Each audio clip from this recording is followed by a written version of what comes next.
Hello, my friends. It's me, Eve Sturgis. You are here with me for the podcast called Everything's Relative.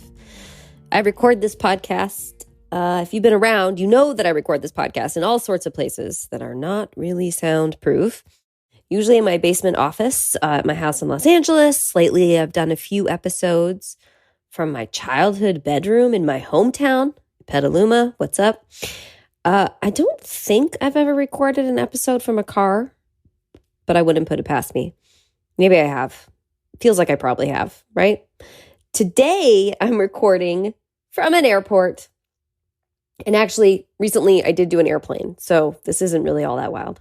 Never mind. Carry on. Nothing is interesting. Anyhow, I'm at gate B19 in Terminal 1 at American Airlines, and I'm headed to Texas, my friends. Why? I'm so glad you asked. I am heading to a retreat for people who have experienced DNA discoveries, hosted by an excellent organization called Hireth Hope and Healing.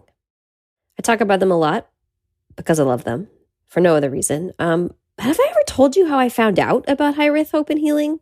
It's kind of a cool story. Feels a little bit cosmic. So there are a few support groups on Facebook, and I'm a member of a few of them or most of them. And way back in 2019, I think it was 2019, maybe the end of 2018, I saw a post about a retreat. And I thought, wow, that could be amazing. Nothing like that had come my way. And also the post, like there wasn't very much detail. It was just like, there's going to be this retreat in New Jersey. And I just thought like, wow, that it might be really amazing to meet other people in real life who have had this experience. So anyway, I grabbed a screenshot on my phone, which is what I do when I like want to go back to think about something. So I did that, and then I went on with my life. And but you know, not even a few minutes later, I wanted to look at that post again. So I scrolled back, and I couldn't find it. It was gone. And I was like looking through the Facebook, and I thought maybe I was in the wrong support group. So then I sat there and methodically went through each one of the support groups that I am a part of, looking for that post. And I mean, thank goodness I took a screenshot, because I zoomed in I finally went to my screenshot on my phone in my photos, zoomed in, and I just had to contact the names on the flyer, on the bottom of the flyer. They were like, if you're interested, contact these people. And it turns out it had only ever been posted for just like a few little minutes. And then before it had been taken down. So to me, it just feels cosmic, because what if I hadn't taken a screenshot? I would have never found this organization. Anyway, so that's my fun story. And I don't know. I don't know if I really have the words for how important the people at Hireth Hope and Healing are to my own healing journey. It's just so important to know and experience the community that we have out here of people with DNA discoveries. What do I mean by DNA discoveries? Well, that's what we do here at Everything's Relative podcast. We are talking about all the wild surprises that are affecting lots and lots of people, especially but not limited to learning that at least one, but maybe both, parents are not related to them. People are finding out dads aren't their real dads. Sometimes it's moms. Birth certificates are wrong. Heritage doesn't make sense. It can be an existential crisis for everyone involved, and a real crisis. It can be a totally family crisis. It can be all sorts of crises. Anyway, even if it's not a crisis, things often just get turned upside down at the least. So that's what we do here. We talk about it. Today, I'm talking with Caroline, a gorgeous wisp of a woman who lives in Central California, or Central Northern California. She was so patient with me. Patient as a nun? Patient, what is it? What do we say things are patient? Patient as a lamb. When you think of sweet and patient, what do you think of? That is how Caroline is. You help me with the metaphor. And perhaps, like more importantly than her patience to the topic of this podcast, Caroline has an interesting, and it's an important story. We talked for less than an hour, but she covered like a real range of emotions and experiences. And I think so many of us go through when these things happen. She's so honest about her own feelings.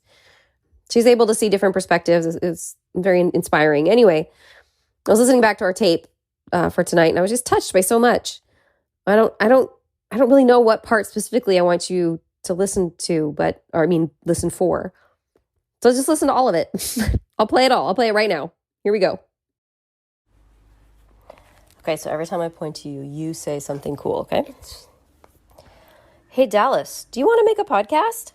Yeah, sure. Spotify's got a platform that lets you make one super easily, then distribute it everywhere and even earn money. Wow, that's awesome. All in one place for free. It's called Spotify for Podcasters. And here's how it works. Spotify for Podcasters. I don't know how it works. It's okay. Spotify for Podcasters lets you record and edit podcasts right from your phone or computer. So no matter what your setup is like, you can start creating today. Cool. Can we set it up now? Yeah, and then you can distribute your podcast to Spotify and everywhere else podcasts are heard. Awesome. Video podcasts are also available on Spotify. With Spotify for Podcasters, you can earn money in a variety of ways, including ads and podcast subscriptions. And best of all, it's totally free with no catch. Wow, I'll download it right now. Ever since I discovered Spotify for Podcasters, food tastes better, wine tastes sweeter, and I'm a better mother to Dallas. Isn't that true? Yep. I highly recommend you give it a try. Download the Spotify for Podcasters app or go to www.spotify.com/podcasters to get started. Yeah. So, Caroline, first of all, two things I want to say. One is I'm so sorry that I forgot. This is what I did, I think. You tell me. You may remember it better. We had a podcast session scheduled, and I just completely flaked. Like, I just blanked completely. And then we rescheduled, and I blew it again. But your daughter was really sick, and she was really sick. Okay. Yeah. All right. So she was really sick, which is a really fair excuse, but I still felt really bad and was like, I will not miss today. Thank you. I will be here with Caroline Yes. by hook or by crook. Thank you for your flexibility. It's Yeah. life gets in the way, and and it's always a sign that I'm way too busy when I start forgetting important appointments. That's Yes, always but barfing child is a hard one, so true. It's true. I forgive. Thank you. Thank you. Thank you. Thank you. Was that when she projectile vomited in my face? There Yes. was one. Yeah, okay. There's a couple You people just- I had to reschedule at 8 in the morning. Like, the day was going and everything seemed totally fine. And then just what? Yes. If there's a good excuse, that is definitely Mhm. one of them. Yeah, there's nothing like the feeling of vomit running down your chest Exactly. from another child. So how are you? You're in the middle of California. Yes, and I'm coming up on a year since my NPE discovery, which was July 2022. Yeah, so you're still really in a really fresh time. It's funny because not funny, but I quickly read over our notes from having this scheduled and saw July 2022, and I was like, oh my gosh, it's been 4 or 5 months since we were supposed to talk. So you would have been even more brand new, but you're still not even in a year. I mean, But I think it's better that we're meeting now because the universe and all things happen for a reason. Because you know how you go through those stages of grief? Sure. And I went from shock and denial, and now I think I'm in anger. Oh, okay. So I'm kind of annoyed and angry for a lot of different reasons I'm sure we'll talk about, but I'm glad we're meeting now because I was a mess. I think it's better that we're meeting now because I've wrapped my head more around it and learned to accept what I cannot change because I cannot change it. I have no control over this. And that was a hard lesson. That is maybe the biggest lesson or the most universal lesson of these experiences is what we cannot control, powerlessness. Yes, and that's hard. It's really hard, especially for me, and not being in control and literally not being able to do anything. And all the people involved have passed on, except for the two half siblings I discovered, which turned out to be a giant joke and letdown. But just the acceptance of just, okay, we have to move on now. Yeah.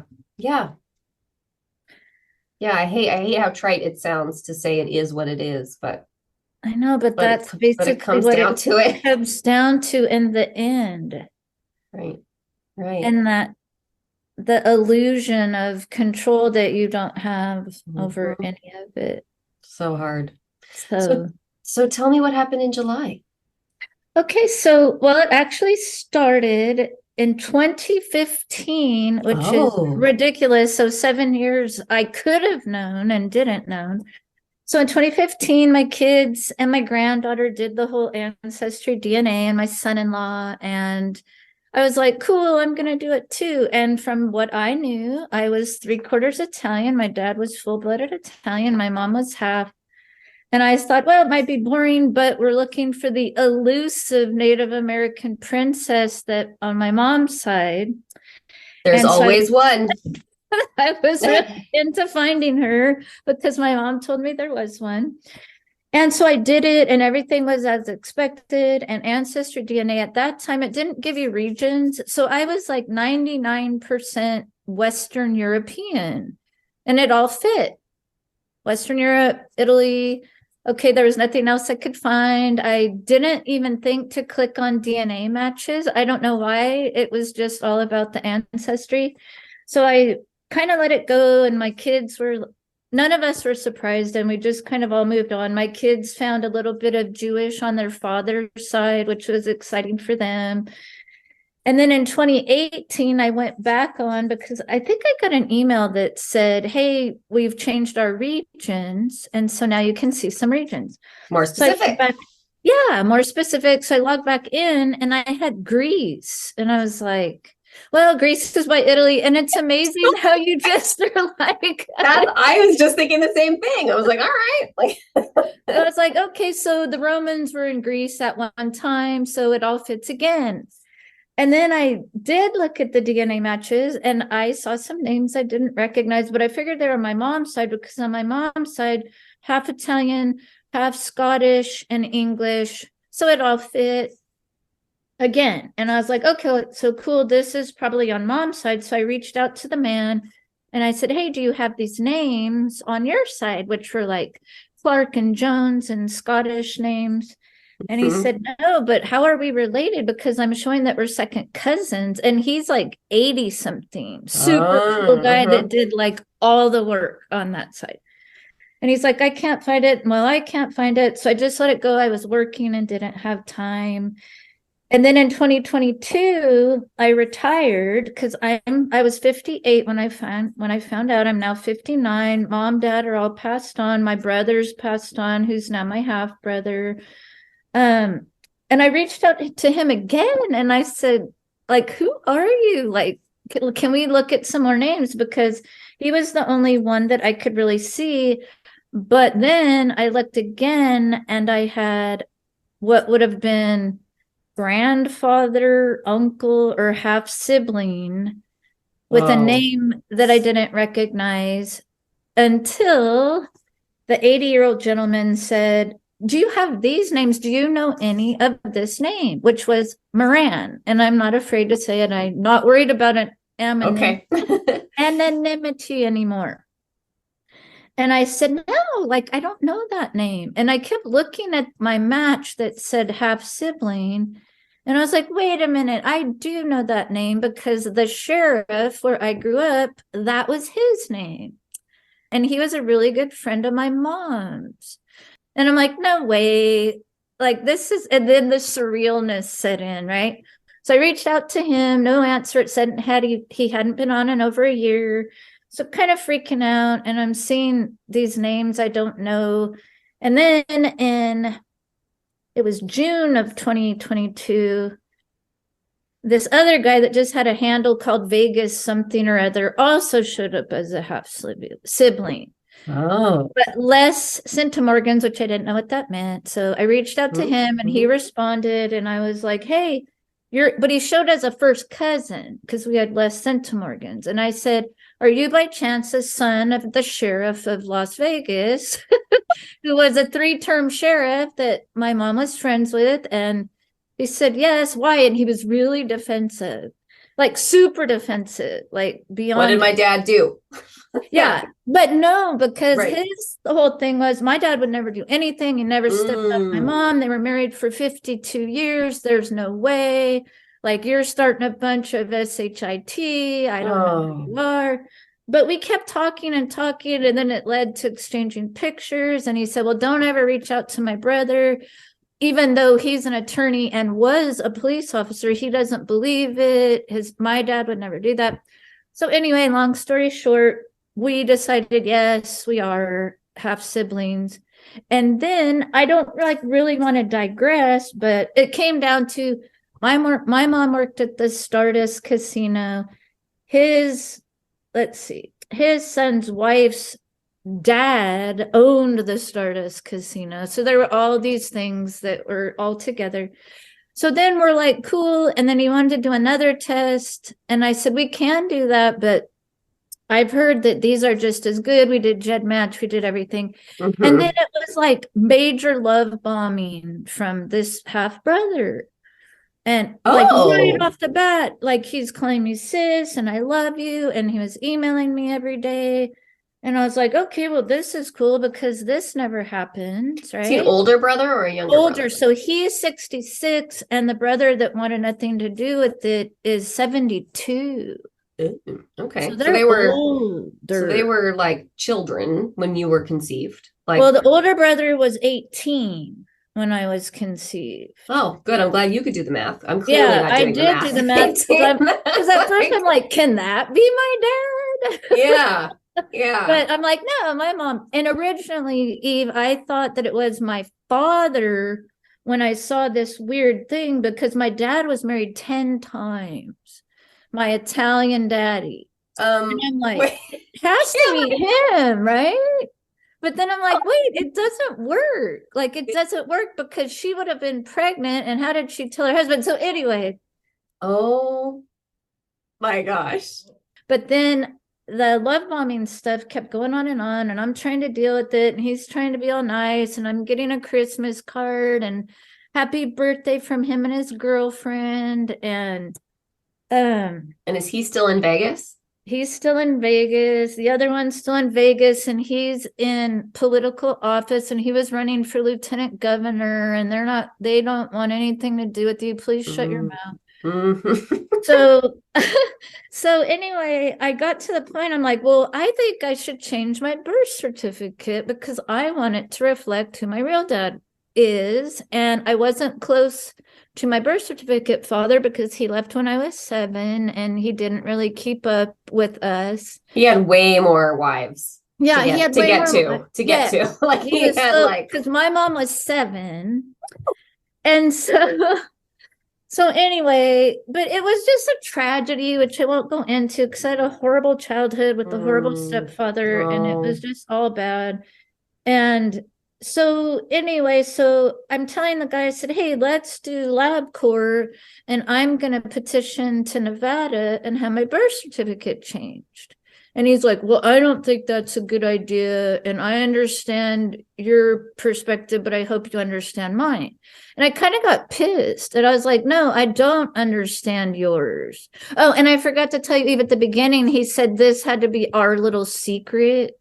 Because he didn't want anyone to know. He wouldn't add me on social media. He wouldn't acknowledge me. And like, I was okay with it at first because I so wanted the acceptance.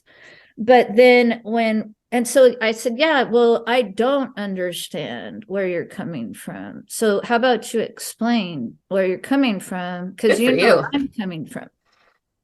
And then he just kind of got quiet. And I sent an email after that. Then he didn't say anything. And I said, well, now I feel really awkward and it feels weird. And he goes, oh, don't feel weird. But then he just poo-pooed it, brushed it off. He didn't want to talk about it. And I said, no, dude, like, I still want to know what your problem is with this. And no response, no response. So I sent an email, and I would read it, but it's really long. And basically I just said, hey, you don't know what this feels like. You don't want to talk about it. You don't want to acknowledge me publicly. Your brother's basically an a-hole. And I'm just not okay with this. Like I said, I'm going to take some time away and I don't want any communication and I'll see how I feel. Right. So I never heard from him again. So I wrote a letter to the brother who was running for office wife. Like they're all these big shots in Las Vegas, right? They're like way, way up there, $1 million houses, all this stuff. They have all these community projects and all this stuff, which makes me laugh because they have nonprofits, but they won't even help the girl that's like, can you give me medical information? Right. So I wrote her this long letter and said, hey, if I don't hear from you, I won't contact you again, but all I really would like is some medical information just to know, because I don't know what that is. And I had breast cancer and it didn't run in my family. And I have granddaughters and daughter. And no response. So then after I sent that letter, I noticed the love bombing brother has blocked me from Facebook, which I never even reached out to him on Facebook, nor will I. So it's like, okay, got the message, dude, right? Got it. So now, Eve, where I'm at now, which how we started, is just the acceptance, because I don't know like where all the love bombing came from. And then it's like, yeah, no, we're not going to acknowledge you and I'm not going to acknowledge you. And now I'm going to block you because I'm sure the other brother said, yeah, the wacko in California sent a letter to my wife and we're not responding. So that's pretty much where I am, which is so much further when I first contacted you because I was a mess and heartbroken and rejected. But at the end of the day, I guess it really doesn't matter because I didn't have a relationship with who I thought was my real dad. And he died of a heart attack. And I lost my mom. And I just think back to times like, you know, there's anger there because when I had breast cancer would have been a really nice time. Just to say, hey, I don't know if your dad is your dad. And then through all this ancestry searching, I saw that she married my birth certificate father 6 weeks after my brother was born. My brother was 6 years older than me. And my birth certificate father was extremely cruel and abusive to my brother. And now I'm looking back going, well, did he not think that he was his? Things my mom said, like, you know, I said, why did you divorce my dad? And she always said he was impotent. And so I'm just like... So, yeah, oh dear. Yeah, so that's what she told me, that my birth certificate was impotent. So, you know, she had to, you know, whatever, go with who turned out to be a child molester. But Eve, it's just kind of like, I feel by these two sons, it's like, well, if your dad was anything like you, I'm okay not knowing you. But everything I've researched, he was like the best, most loved man and very kind and all these things. And then just a little twist, my stepfather said, because I did call my stepfather, who did molest me for years, he's still alive, and say, hey, did you know this? And I don't know if he did. He was kind of, oh, no, your mom. And if your mom did that, you have to forgive her because she didn't mean to hurt you. And then he told me that my real father would have still been alive. He was kind of a crook, my stepfather. So my mom put in a call to who is my biological father while he was sheriff and said, can you fix my now husband's work card so he can go back to work in the casinos because he had stolen and did bad things. And he did. And he said he visited my biological father and he was a very nice man. He brought him golf balls and he liked to golf. And that was the end of that story. So I just kind of have let it all go now and just I am who I am. I have questions. Okay. This is the woo-woo stuff, Yeah. okay? Tell me these things. My biological father was he was a Marine. He was a well-decorated Marine during World War II. He went from being a private to a battlefield commission of captain. He basically was all that. He was at Guadalcanal. And he became a police officer in 1947 and stayed through being a sheriff through 1998. Wow. And I became a Marine and became a police officer. And I was a police officer while he was sheriff in a different town. I was a police officer in Jackson. And I thought that was kind of woo-woo that we both had that. My son, I named, not knowing, my son's name is Thomas John. And my bio dad's name is John Thomas. My son also became a Marine. And it's just, I mean, you can look for stuff like people joke, you brush your teeth? Well, I brush my teeth, right? But but I thought it was super cool that, especially being female, Yeah, of all the that's things what I'm that could have thinking. done, I like became a Marine, became a police officer. So there's some mirroring there. There is amazing mirroring, and like you don't, the audience can't see you right now, but you don't look like someone that I would have if you had said, could you guess what my career was? Could you guess what I did in my youth? Right. You seem petite, and you have a very feminine voice. I don't know, just all these things that I never would have guessed that. And people say that often, and I look back and go, why did I do those things? Because I don't know if you're too young to remember Police Academy, but I was the one that had that stop right now, right? Yes. That girl but I was a cop, and I was a good cop. And I just think there is something to the nature versus nurture, because what I thought was my real dad, 100% Italian, mafia ties, from Brooklyn, New York, only went through the 8th grade. I thought I was the first in my family to get a college degree, but it found out my bio dad had a college degree. He was set to go into the Olympics because he had such an arm for the javelin. And my whole life when I played sports, everybody's like, that arm, girl, you have an arm. And now it's like, well, that's cool, because I got that arm from bio dad, who he would have gone to the Olympics if World War II hadn't broken out. And then me naming my son the 2 names that were his, just reversed. And they are common names, but I still think that's kind of a woo-woo moment. I do think it's, magical and sort of cosmic. But back to the arm thing and the Marines and the police department. It's so funny that we consider all those connections to be, we talk about them as cosmic, right? Or magical. But if it was nature, then it's totally biological, which is scientific, which is not cosmic or woo-woo at all. Right, because the arm is there for a reason, right? Because he had that arm. And then me growing up and wanting to serve my country and wanting to serve and protect my community, which were very strong in my bio dad, because 1947 to 1998 in law enforcement, that's strong, very strong. And that we were police officers at the same time, because I joined in 1993 and he didn't retire until 1998. So I think that was, there's really cool. Something to be said about cellular. Yes, at a cellular level. Right? Yes. I just wish, of course, the wish I would have known, because I would have loved to have met him. Mm-hmm. But the 52 or 54-year-old marriage that he had to the same woman I commend that. And I just have so many questions I'll never get answered.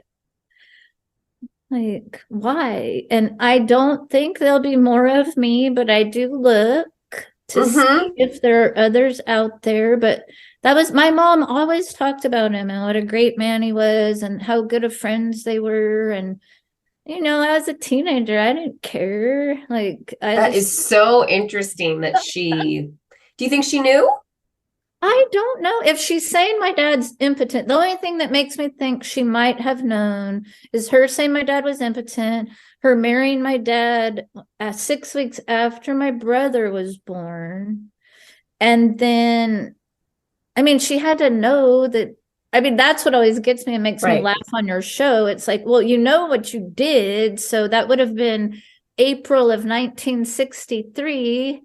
And when I look at pictures and it's like, it's so obvious I'm the one of these things is not like the other because I have like red in my hair. Yeah, I didn't even mention how not Italian you look. Right.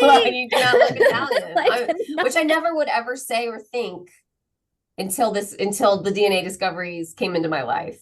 I remember dyeing my hair black and like trying to look more Italian because the Italian cousins from New York would come. And I'm like, I am not like, why do I not look Italian? And, my dad had hair on his back and was so hairy. And one of the like a real Italian guy. I worked with the sergeant Italian. He's like, how can you be Italian? Like, my sisters have black arm hair a mile long. Like, I just don't see it, girl. And I'm like, well, my dad was full-blood Italian. Don't tell me I'm not Italian. But now I'm like, it all makes sense. But I wish I knew if my mom did know. And of course, the half siblings, like, there's no way my dad knew. And he wouldn't have stepped out on my mom. And I'm like, obviously he did. Because I'm here. And just that denial angers me. Because he was like, well, yeah, obviously your mom was out stepping out, but my dad would never have done. And I'm like, well, he did. Right. Yeah, it's hard to imagine for me, it's hard to imagine being an adult in your these half brothers position and having a woman like you contact them. Right. And immediately go into a denial defense of the character of your parent. Like, right. I just can't, like, you didn't really, like, I know you thought that. I know you believe that they, had a faithful marriage for this long. However, I'm here with you on the phone telling you this information, right? Like, and then the short relationship we had, he wouldn't give up anything. It was like he was so protective of his dad. I'm like, hey, can I have a picture of your dad? I would love to have a picture, just so I have it. Wouldn't do it. So then I said, can I call you sometime? I'd like to know what kind of man he was. Literally the whole time. Talked about his anal polyps, talked about his upcoming what's the thing you have? Colonoscopy. Talked about everything and then said he had to go. Never got to talk to him on the phone again and just would not give me information. Like almost like he was guarding it. So I found out everything I know by researching on the internet and going through old newspapers. Even though you get some of this historical information from newspapers and the internet because of his role, that still doesn't give you any depth to who he really was. No, and they're like unwilling to share, which is weird. And like the picture, I don't know. It's like, really? Like, and I would want to talk about him. Like, I did want to know about the half sibling, but obviously my main reason for contact is I wanted to know what kind of man my bio dad was. Right. And I never got it.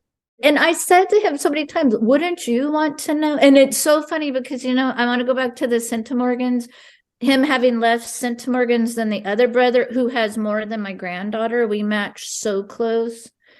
I said, well, maybe your uncle was your dad because I had a DNA angel and they brought that up and he literally lost his mind, right?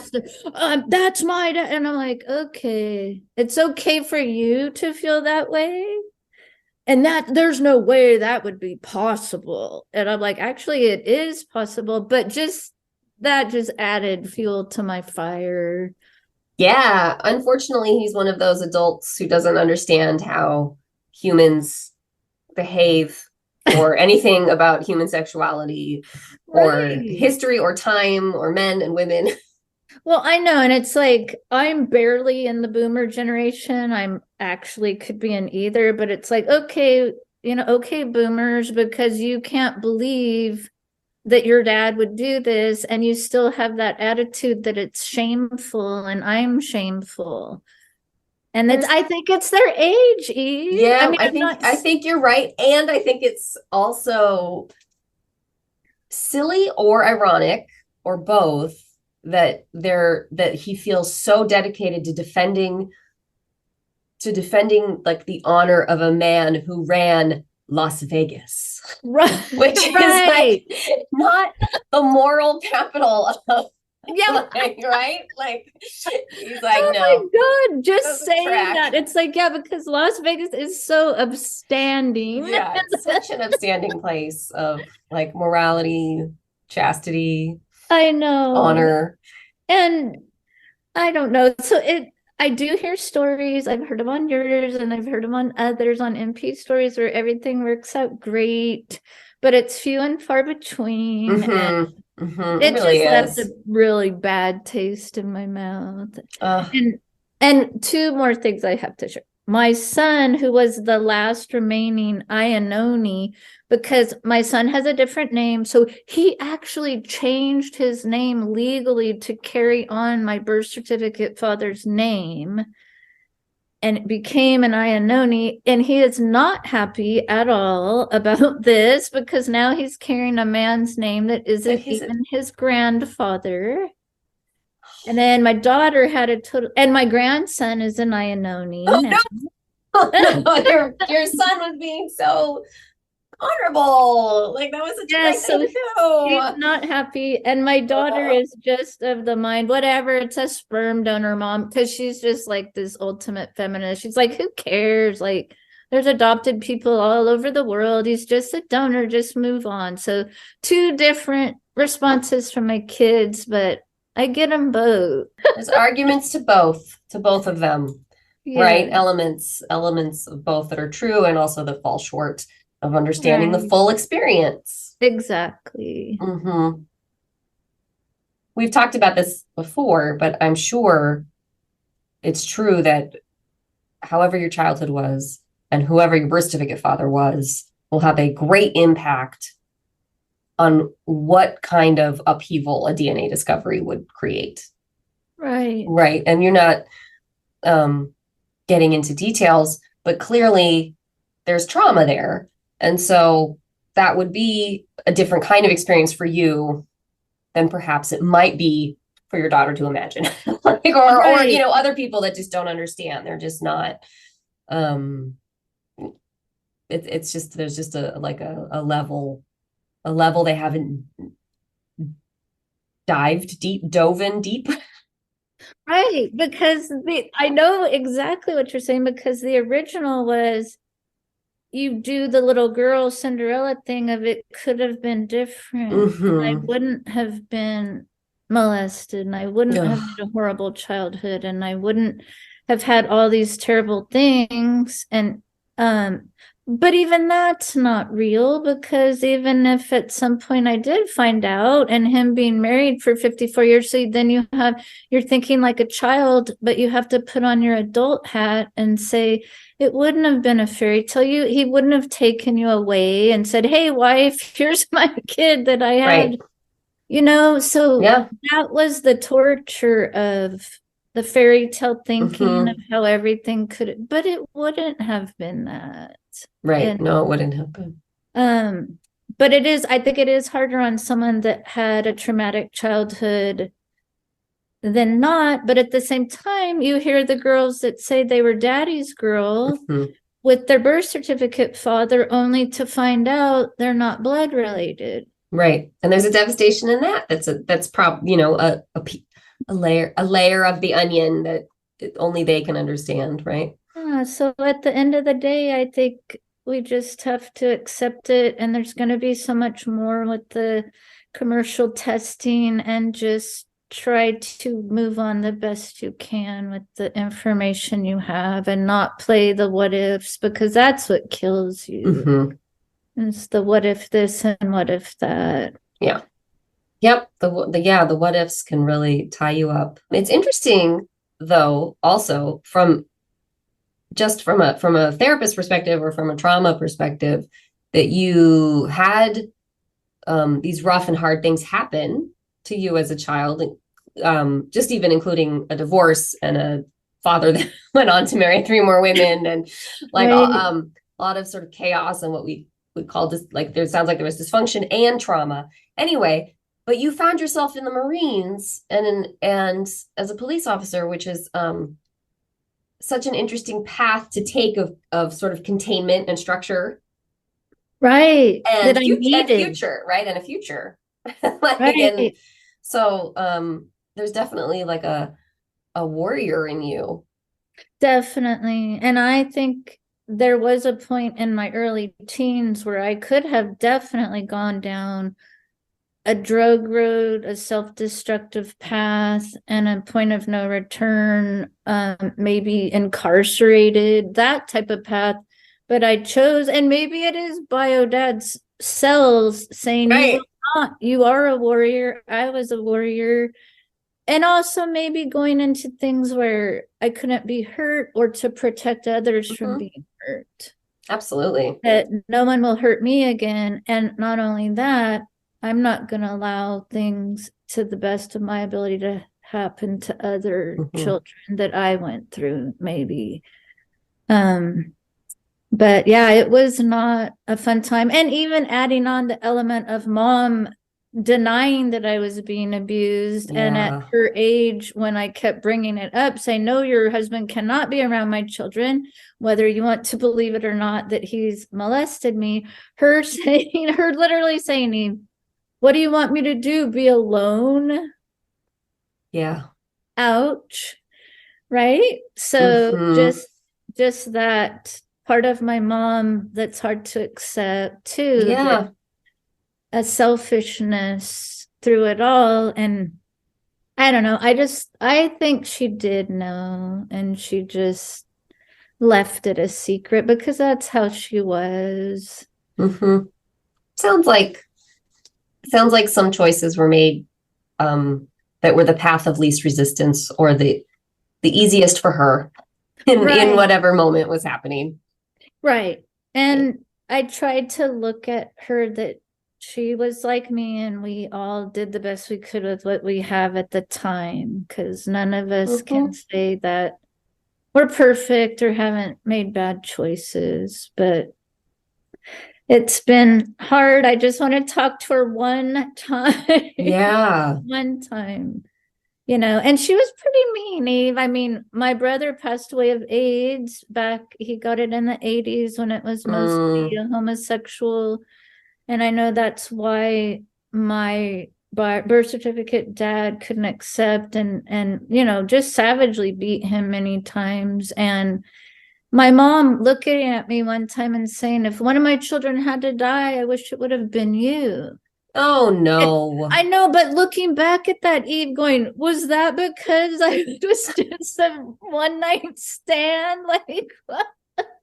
Like, why would you say that? Oh man. But just Could you unpack that for me, Mom? Yeah, but things said in anger, and just now with the knowledge I have, going, why me? Like, why would you say that? But and I've forgiven her for that. And she beat herself up for saying certain things, and she was a tortured soul. But just that, like, just the things you think about with your new information of, is that why she said that? Was I just a product of a one night stand? So she preferred to have her other kid, So it's like all these saved micro files of information, like all these memories that, like, I can't believe I even remember that, but here it comes. Right. And it has a different meaning now. especially the impotent part with the birth certificate, Dad. It's like, so you maybe wanted another baby, so you got it any way you could, or I would love to know. And I mean, all these things. Yes. How can we know? And then later, did she go, "Oh my gosh, I can't believe I said that. Oh my gosh. Oh my gosh. Oh my gosh." Like all night was she like, I said impotent right in front of Caroline. Like she's got to be figuring it out. Like that, and then was like, okay, I'm but gonna so act like not figuring it out, so Right, not like, even thinking of it. But now looking at pictures, going, "Oh my God, like how could you not see that you do not look like your dad in any way, shape, or form?" Like the picture thing, the physical resemblance stuff baffles me. Yeah, but you don't see it. And then you feel so, even when you're letting the DNA suppress you, your brain just goes somewhere else and you will not accept what's right in front of your face. It's like that self-protection that you just can't. Like I thought of every single thing just like everyone else, including ancestry's bogus. They don't know what they're doing, because you just can't see it in front of your face till it smacks you and gives you a bloody nose. Yeah, till it's really there, up in your nose. Yes. I sometimes the way that I understand denial, especially within the DNA discovery or within my own world, sometimes I remember I really think about it as a defense mechanism. Yes, that's what it is. But why do we have defense mechanisms? They're for survival. Right. And your mind, like someone's mind, truly believes they might die if the information is what it's saying it is. It's that strong. Right? Like our brain thinks like, oh no. Like our poor brain, there's like all these really like underdeveloped elements of our brain that are like, oh no, if this information doesn't make sense, I will die. And so therefore I will not see this information. I will not see this for what it is. Yeah, even when it's staring you in the face and you just cannot deny it anymore. And you hear of people when they get the results like crumbling to the ground, because it is that primal piece of you that says, I am dying, because this is coming. So it's just I don't wish it on anyone. I don't wish it on anyone. And I feel and I am helping through all of this, which I forgot to share. I don't think I can share the group because it's because of confidentiality, but I am now, because of my police officer background and my investigative background, helping a DNA Angel group with finding people and going through there and investigating and finding obituaries and doing things so people can come to terms with their DNA discovery. That's really great. And doesn't surprise me as someone who you are looking to use your own experiences to help others, which that seems to be something really in your makeup. Right. Amazing to get to apply those now. To apply those and help others so they can have some sort of closure. Yeah. And I so feel for the ones that just cannot even know who their biological father is. That just breaks my heart. Yeah. Yeah. The people that can't get any answers, it's got to be a different kind of frustrating. Right. And hurt. Not that, I mean, so many of us, even though we have the answer, at least we know who. Yeah. And can get some type of closure, but I can't even imagine not. So I'm going to do my best with this nonprofit to help other NPEs find closure, and at least this is who it was, and this is where they lived, and maybe something about them, a picture or something. That feel good to get to use those skills for your brain to get to you're not letting those go to rest just yet. Right. And I have some mad skills. I'm sure you do. But yes, it's the best feeling, because it's like being able to give back, because you and I and other people in this know exactly what that feels like, and it doesn't feel good. No. Doesn't feel good. So that's my story. It's a good story. It's a good story, Caroline. Do you feel like you have, now looking back on it, almost a year, you're almost to your 1 year discovery date. Do you feel like there's anything that you wish you had known when the information first started coming to you? Or you Totally. had done differently? 100%. Just because your brain is in such a primal and agitated state and trying to accept all the information, and it's really hard to do, but wait, like sit with it, marinate in it, wait until you're in a good spot and decide from the thinking side of your brain and not the reacting side of your brain before you run out and start contacting people. I feel that I think if I would have waited, I don't know if the results would have been the same, but I wouldn't have been in such a reactive state to just blindly reach out to this guy and go, "Hey, was that your dad?" And then just have it go from there. I think you should really, and definitely get in and see a counselor. Or I got this wonderful book called Who Even Am I Anymore? That had helped me so much because I could journal. So I would even if you don't buy that particular book, journal about it, sit with it, wait until you're in a good place before you know where you're at before you start reaching out. Because the rejection, you don't really need, if it's going to be rejection right on top, or if it's a loving relationship, you want to have your full brain with you before you start engaging and be in a good place to do that, because it's a very reactionary primal brain that's reaching out and not your thinking brain when you get that type of information. I would have done more therapy and I would have done more journaling and sat in it a little more and decided, what do I want for me going forward? Gosh, that was really excellent advice. It's really excellent. You really were, you said that all. It was excellent and beautifully put. Thank you. Very, very clear. Yeah, I don't disagree with any of it. And you don't want to do it like you really have to struggle to say, just wait, work on you right now, because you have time. Unless it's someone like where the birth father is in really bad health and they're going to pass away and you just have to do something. But yeah, Eve, I just think it's important to take a step back and absorb everything first. Yeah, that's really good advice. And of course, it's always Hindsight, right? It's always easier for all of us. I think, right. to, oh, well, this would have been good. That would have been a good idea. Help someone from getting hurt. Like, just think of, it's okay to think about yourself right then. You don't have to worry about everybody else. Yeah. Yeah. That's a good point. That's a good point. And it's hard because it's sort of a, on the flip side, there's also all these other people that may be affected by it. So so think of them too. Think about, you take care of yourself. But that's a really good point, because like if they had happened to still be alive, you don't want to go rushing in a 54-year-old marriage and going, "Hey, look at this."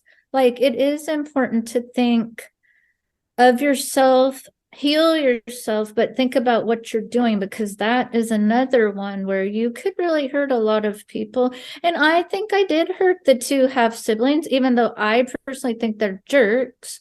Right. But I hurt them because that was the memory of their father that is now tainted. That he was the man that was with their mother for 54 years and loved their mother, and she was part of him and like a limb to him, and I'm sure it is hurtful. And I kind of would want to not have done that if I knew how strong that ran for them. Right.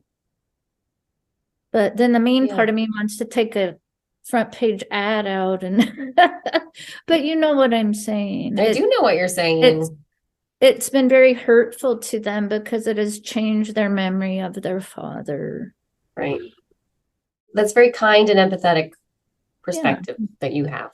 And I think most of us aren't out to hurt others Right. if we can help it. And it did hurt both of them. I know it did just by how defensive they were. Mm-hmm. Mm-hmm. So, but I am so thankful for you for having me and letting me tell my story because it is very therapeutic. Good. I'm so glad we finally got to connect. I'm so glad. It's just lovely. And thank you, Eve, for all you do because you were one of the first ones I found just to listen to the podcast and know you're not alone. And really, I just have to plug your book because the Who Even Am I Anymore was just so very helpful, especially in the beginning, because so people glad. don't get it. Even though they love you and they want to understand, they don't get it. So you need those resources. Yeah, the resources are so important. I'm so glad you found it. Yes, thank you, thank you, thank you. I mean this too. I'm so glad you found me. But me too.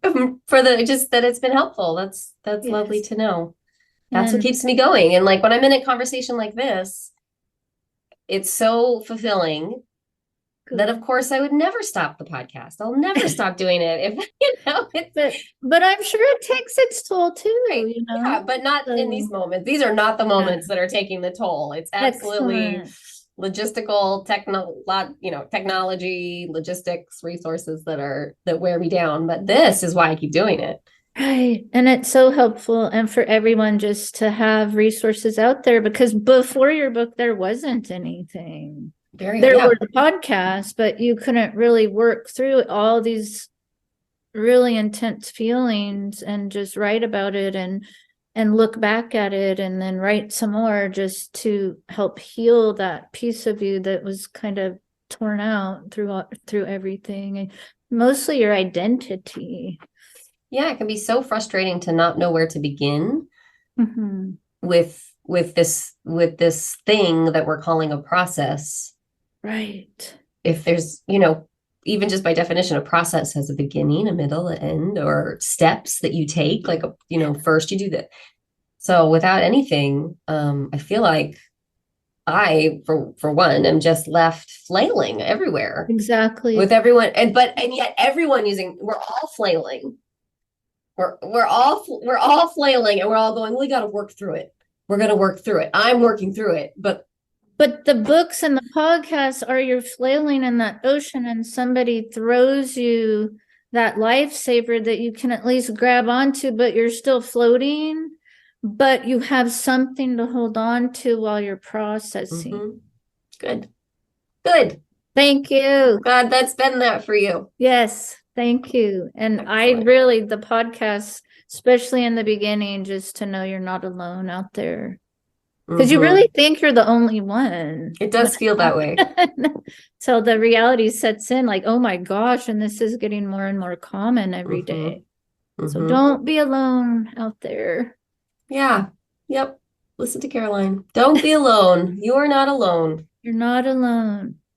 Such a powerful, healing thought. Yes. Thank you, Eve. Yeah, absolutely. This was so great. I will be in touch with you as I get it put together. I wish this podcast could pay for the licensing rights to play Sweet Caroline by Neil Diamond right now. Just think that would be so fun to close out this episode with that. Thank you so much to Caroline for her patience with me in scheduling.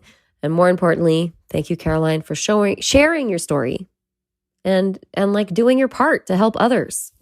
I'm really impressed by the way you walk the talk and the way you're figuring it out and the way you're willing to share all of that with me. Of course, I would be remiss not to reference Caroline's kind mention of the process journal called Who Even Am I Anymore? If you're interested in that, head over to my website, everythingsrelativepodcast.com. It's where you'll find all kinds of links and resources for people going through DNA surprises. I've also got some really cool t-shirts.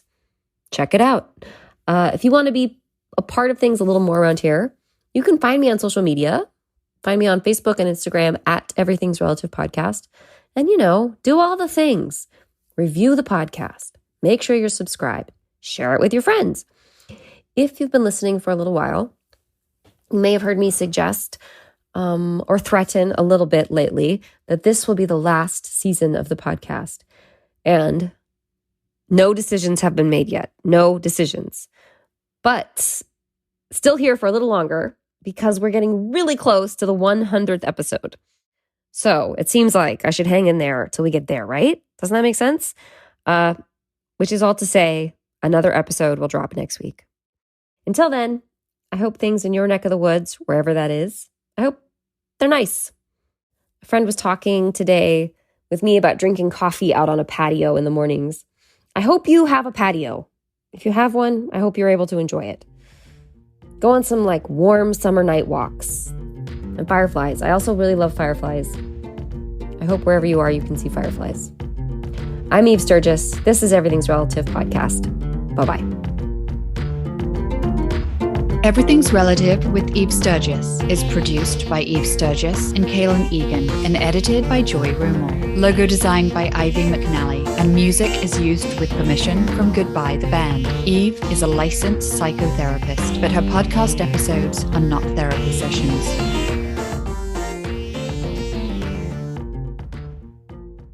Where it began,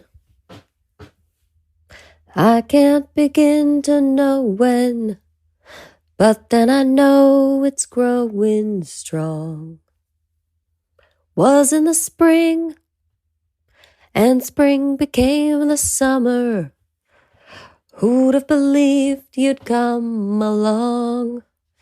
Hands, touching hands, reaching out, touching me, touching you. Sweet, whoa. Sweet, oh boy. Sweet, right, come on, we're going to find it. Sweet Caroline, dun, dun, dun. Good times never seem so good. I've been inclined. Dun, dun.